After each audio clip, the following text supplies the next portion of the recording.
میں سچی اور مخلص احمدی بننا چاہتی تھی،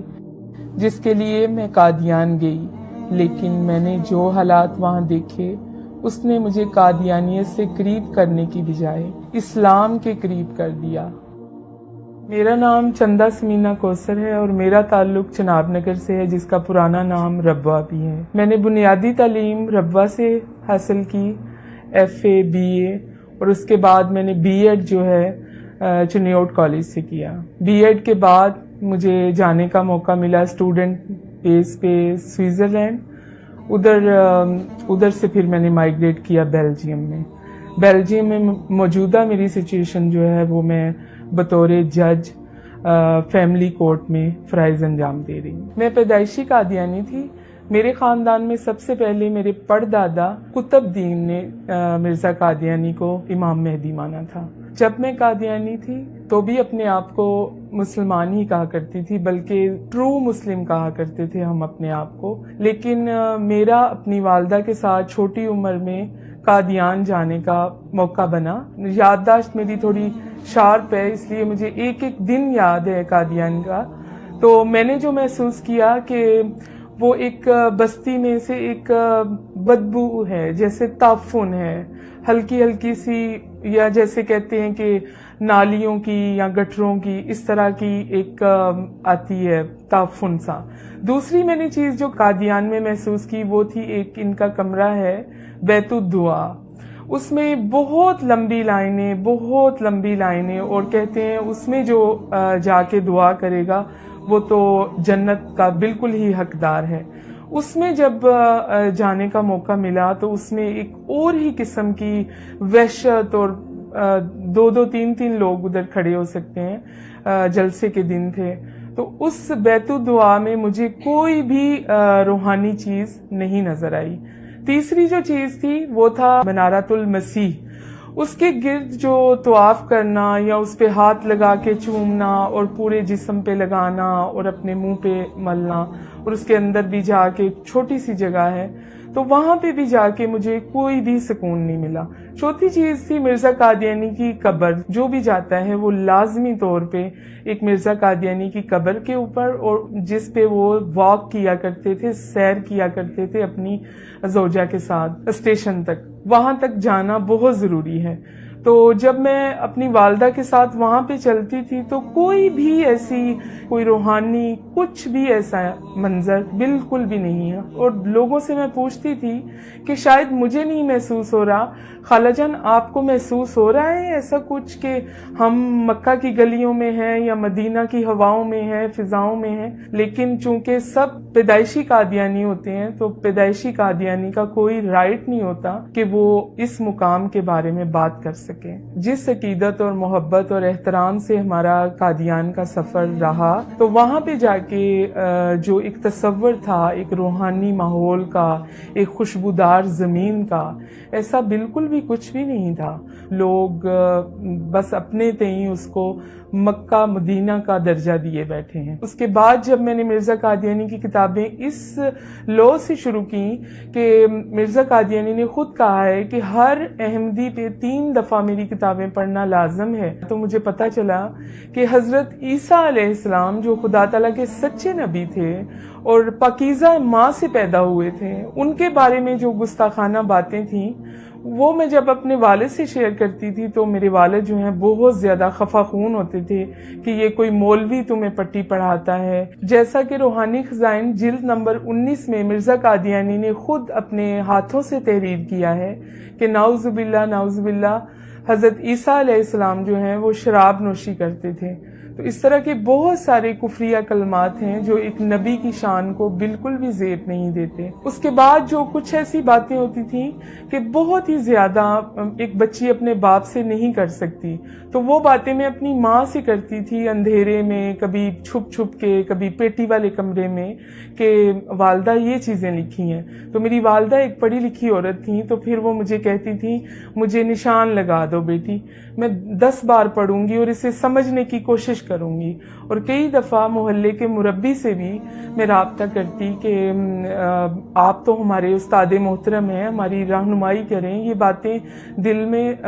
ایک گرہ سی باندھتی جا رہی ہیں۔ اس سارے سلسلے کے بعد جب میں اپنے والدین سے بات کرتی، میری والدہ جو ہیں قائل ہو جاتی تھی، لیکن میرے والد کبھی بھی قائل نہیں ہوتے تھے، بلکہ وہ کہیں نہ کہیں میرے لیے مرنے کی بد دعائیں کرتے تھے کہ یہ کیا اذیت ناک ایک بچہ میرے گھر پیدا ہو گیا ہے، کیونکہ میں سب سے بہن بھائیوں میں چھوٹی تھی اور سب سے زیادہ خدمت گزار تھی، اور میرے بہن بھائی سب سیٹ تھے یورپ میں، لیکن میں اپنے والدین کے ساتھ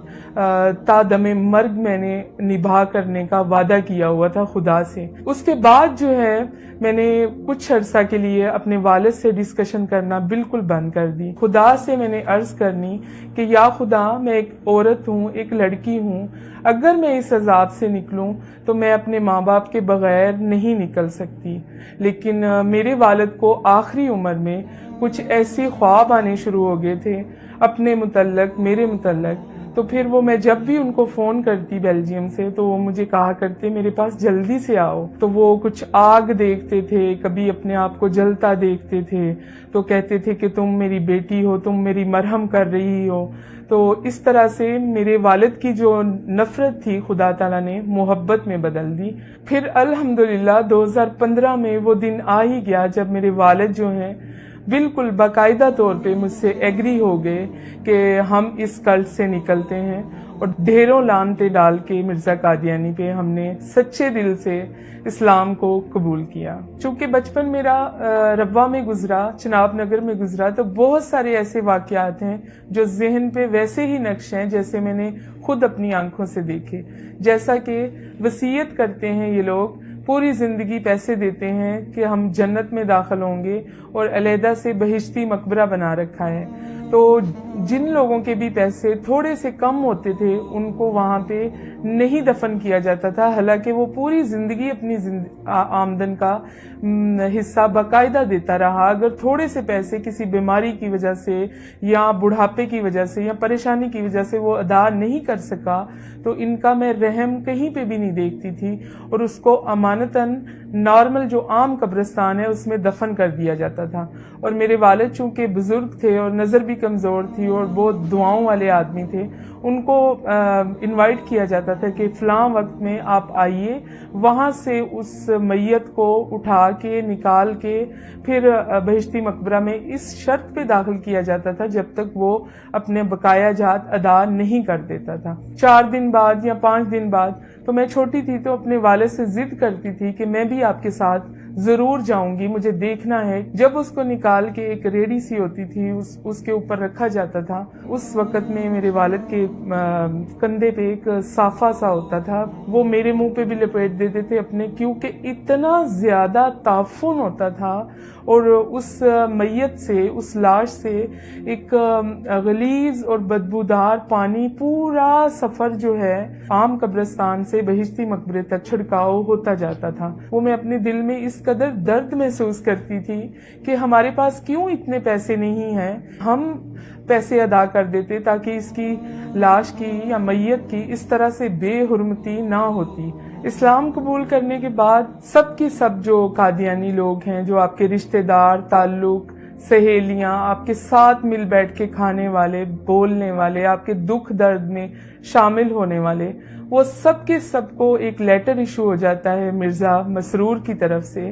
کہ اس بندے نے قادیانیت کو رد کر دیا ہے اور ہمارے نزدیک اب یہ مرتد اور کافر ہے۔ تو یہ کہہ کر بہت ہی بری طرح سے دھتکارا جاتا ہے۔ یہ جو رویہ ہے ان کا شروع سے ہی چلتا آ رہا ہے۔ مرزا قادیانی اس کی بیسمنٹ بنا کے گیا ہے کہ کس طرح اس کو ایک ذہنی طور پر مفلوج کر دینا ہے، اور میں چشمدید گواہ ہوں کہ جب میں ربوہ میں تھی یا اسٹوڈنٹ تھی، بہت ساری لڑکیاں اور بہت سارے لڑکے جب سوال جواب کیا کرتے تھے تو وہ ان کو جواب نہیں ملا کرتے تھے تو وہ خودکشی کی طرف چلے جایا کرتے تھے، چونکہ ان کے ہاسپٹل اپنے ہیں تو وہ خودکشی جو ہے وہ سامنے نہیں آتی تھی۔ اور اس کی مثال جو ہے وہ میں نے اپنے دل پہ اس لیے برداشت کی کہ میں تو بیلجیم میں تھی اور میرے ماں باپ جو ہیں ربوہ میں تھے، اور وہ ماں باپ جو ربوہ کی تعمیر میں جن کا ہاتھ تھا، جن کی اینٹیں لگانے میں انہوں نے اپنا خون پسینہ دیا ہوا تھا، ان کو مرزا مسرور کی وجہ سے اپنے گھر میں قید کیا گیا کہ آپ توبہ کریں، آپ ایک پر اثر شخصیت ہے محلے کی، اگر آپ اس سے نکلیں گے تو بہت سارے لوگ بھی سوال اٹھائیں گے۔ اور اوپر گلی میں کیمرے بھی لگائے جاتے تھے کہ کوئی بھی ان کی مدد نہیں کر سکتا، نہ ان تک کوئی فوڈ پہنچتا تھا، درد کی دوائی، ڈسپرین، کچھ بھی، محلے کا بالکل بائیکاٹ۔ تو اس طرح کے مصائب برداشت کر کے انہوں نے اپنی زندگی دے دی، اور ان کی ڈاکٹری رپورٹ جو میری والدہ کی اور میرے والد کی ڈیتھ سرٹیفکیٹ پہ ہے، وہ ہے کہ cause death because of hunger, بھوک کی وجہ سے موت۔ نہ کوئی ہارٹ کا مسئلہ تھا، نہ بلڈ پریشر کا، صرف ان کی وینوں کو جب چیک کیا گیا تو تقریباً 13 دن سے ان کے اندر کچھ بھی نہیں تھا، نہ پانی نہ روٹی، کچھ بھی نہیں تھا۔ اور وہ چھت پہ کھڑے ہو کے گلی میں لوگوں سے فریاد کرتے تھے کہ ایک سوکھی روٹی دے دو۔ وہ عورت جو قادیانی مربیوں کے لیے 40 لوگوں کے لیے ایک ٹائم میں کھانے بناتی تھی، وہ آخری عمر میں ایک لقمہ روٹی کے لیے ترس گئے اور دنیا سے چلے گئے۔ میری والدہ کی بھوک کی وفات کے بعد میرے والد جو تھے وہ گھر میں اکیلے تھے، ان کے پاس نہ کوئی راشن تھا، نہ کوئی پانی تھا، نہ کوئی صاف کپڑے تھے، نہ کوئی دوائی تھی، کچھ بھی نہیں تھا۔ تو وہ اکیلے تھے۔ پھر میں نے رابطہ کیا UNO کے ادارے سے اسلام آباد میں کہ آپ میرے والد کو ایمبیسی کے تھرو چیک کر سکتے ہیں، کیونکہ میرے والد اور میری والدہ جو ہیں بیلجیم رہنے کے بعد وہ بیلجیم کے بھی سٹیزن رہ چکے ہیں، لیکن ان کا دل نہیں لگتا تھا تو وہ واپس آ جاتے تھے۔ اس سچویشن میں جب اسلام آباد کی ایجنسیوں نے ادھر سے رابطہ کیا تو میرے والد جو ہیں وہ گھر پہ نہیں ملے۔ بالکل قریبی ربوہ کی ایک سڑک پہ میرے والد کو جب لوگوں نے پہچان کے دیکھا اور وہ اس ادارے نے جب ان کو چیک کیا تو ان کے منہ میں بہت سارے بجری کے پتھر تھے جو وہ چوس رہے تھے، اور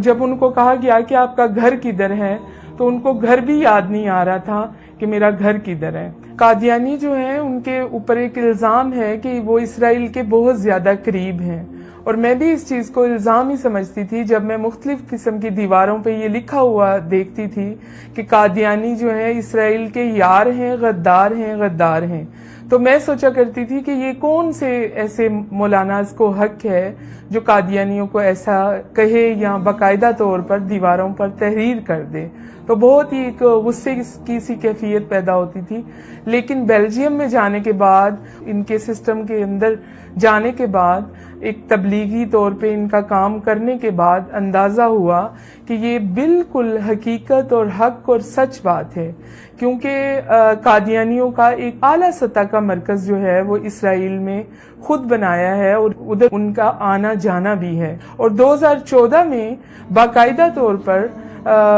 قادیانیوں نے چھوٹے چھوٹے ہر ایک کے کارڈز بنائے چپ کے ساتھ، جس میں آپ کی ہیلتھ، آپ کی ایجوکیشن، آپ کی عمر، آپ کیا کرتے ہیں، آپ پوری ایک بایوگرافی کے ساتھ، اور یہ انہوں نے اس نام پہ بنائے کہ یہ ہماری سیکورٹی کے طور پہ ہیں۔ لیکن وہ ایک قسم کا معاہدہ تھا اسرائیل کے ساتھ کہ ہم پاکستان کی طرف سے یہ والی کمیونٹی جو ہے وہ اتنی تعداد میں آپ کے ساتھ شانہ بشانہ کھڑے ہیں۔ تو میری یہ بات کا وہم اور یہ ایک غصہ اور نفرت یہ نکل گیا کہ یہ ایک الزام نہیں ہے، یہ حق اور سچ بات ہے۔ قادیانی جو ہیں وہ اسرائیل کے یار ہیں، اور یہ سچ ہے کہ قادیانیوں کو اسرائیل سے خاص قسم کی ایک انسیت ہے۔ ایک چیز جو میرے لیے اور بہت زیادہ قابل تکلیف تھی، اذیت کا باعث تھی، کہ جب بھی کوئی قادیانی مائیگریٹ کرتے ہیں پاکستان سے، یہ ایک ماحول کریٹ کرتے ہیں، سٹوری کریٹ کرتے ہیں پاکستان کے خلاف کہ مولاناز جو ہیں وہ ہمارے پیچھے چڑھ گئے، ہماری بچیوں کو خطرہ ہے۔ یہ صرف اور صرف پاکستان کو اس طرح سے ڈاؤن کرنے کی باتیں کرتے ہیں کہ یہ ایک بہت ٹیرورسٹ سا کنٹری لگتا ہے دیکھنے والے کو، جس کی ایک مثال یہ ہے کہ پاکستان کے جو تحفظات ہیں یورپ میں یا دوسرے ملکوں میں، وہ قادیانیوں کی وجہ سے بھی بہت زیادہ بڑھ چکے ہیں، جس کی وجہ سے پاکستان گرے لسٹ میں جانے تک کی نوبت میں آ چکا ہے۔ میں خلوص دل سے سب قادیانیوں کو ایک پیغام دینا چاہوں گی کہ جب آپ اس ماحول سے نکل کر بہت ہی ایک پرسکون زندگی کی طرف جانا چاہتے ہیں تو اسلام پہ غور و فکر کریں، قرآن پہ غور و فکر کریں. یہ نہیں کہ چند آیات کو آپ بحث کے لیے اٹھا لیں، اس پہ بحث کریں اور پورے قرآن کو آپ وہاں پہ دبا رہنے دیں. یہ تو کام منافقین کا تھا، کفار کا تھا جو وہ کرتے تھے. ضرور میرا ایک تہ دل سے پیغام ہے کہ مرزا قادیانی کی کتابوں کو اپنی عقیدت کا چشمہ اور محبت کا چشمہ اتار کے پڑھیے، سچے دل سے پڑھیے. اور ہمارے لیے ایک مشعل راہ ہیں عرفان محمود برق صاحب. کوئی کسی قسم کا بھی سوال ہو تو وہ آپ کی ضرور رہنمائی کریں گے، اور عزت کے ساتھ آپ کے سر پہ پیار کی اور محبت کی ایک چادر بھی رکھیں گے جسے آپ کبھی بھی اپنے سے دور نہیں کر سکیں گے. اب میری زندگی کا مقصد صرف اور صرف یہ ہے کہ جو لوگ اندھیروں میں بھٹک رہے ہیں، جن کو راستہ کچھ بھی دکھائی نہیں دے رہا اور وہ اپنے تئیں سوال کرتے ہیں، اپنے تئیں جواب لیتے ہیں، ان کے لیے ایک آسانی میسر کرنا کہ وہ بھی اس نور کو پہچانیں، اس حق کو پہچانیں، اور ایک سچے سفر کو جو زندگی میں بھی کامیاب کرے گا اور آخرت میں بھی شفاعت کا باعث بنے گا. اور زندگی بہت ہی آسان ہے فرمان مصطفیٰ صلی اللہ علیہ وسلم کے ساتھ، اور مرنا تو اس سے بھی آسان ہے شان مصطفیٰ کے ساتھ.